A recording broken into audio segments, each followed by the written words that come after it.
morning sa inyo, mga brothers and sisters. Good morning. Kumusta rin kayo? Kumusta ang inyong pakiramdam after sa mga nangyari kahapon? Ano pakiramdam? Okay ba sa inyong pakiramdam? Ay, very good. Kasi ako rin.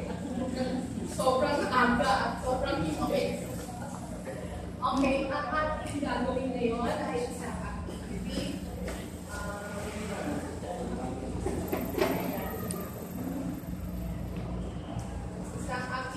Na look, listen, love, for tingnan, pakinggan, pagmahal.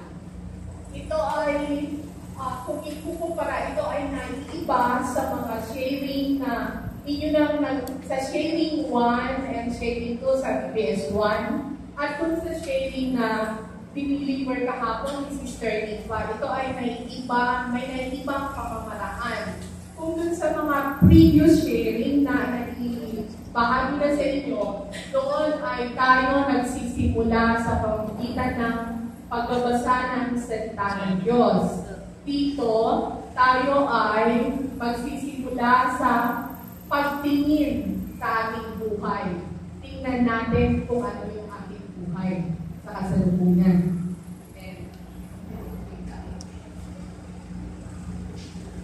Pagtingin sa ating buhay sa araw-araw.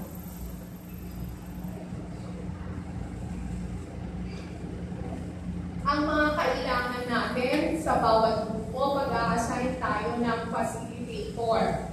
Tapos, sipin ng Biblia na meron na kayo sa inyong table. At ang mga kaugalian at pamamaraan sa paggawa nitong ating activity.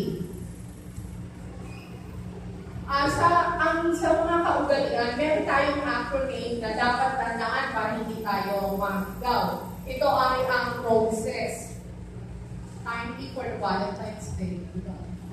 Process for R for respect, O for open, and S for sincere, E for empathy, and S for secrecy.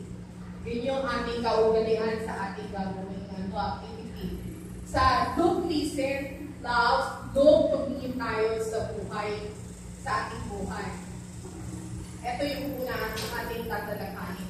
Tumingin sa ating buhay.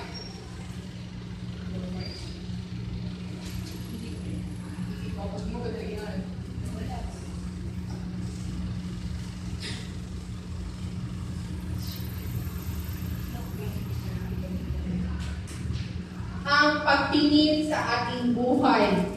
Tingnan natin ang ating buhay sa araw-araw. Ang bawat grupo ay magbabahagi ng bawat isa sa grupo ay magbabahagi ng isang karanasan sa inyong buhay. Ito ay mahalagang pangyayari sa inyong buhay. Hindi ito pangyayari o karanasan ng inyong kaibigan, kapitbahay o pamilya. Maaaring sila ay kasangkot or kasama lamang sa naging inyong karanasan sa buhay.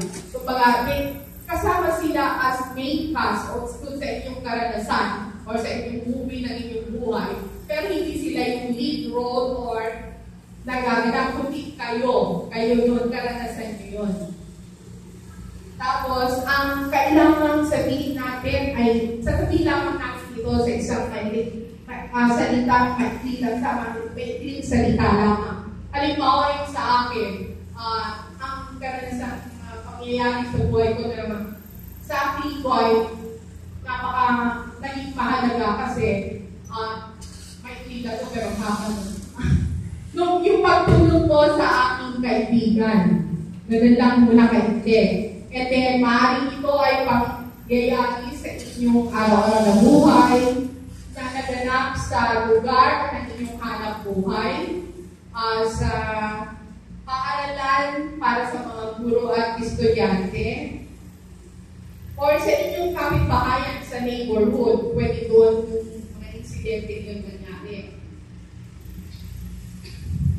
Pagkatapos ng pagbabahagi ng grupo, pipiliin ng coordinator ang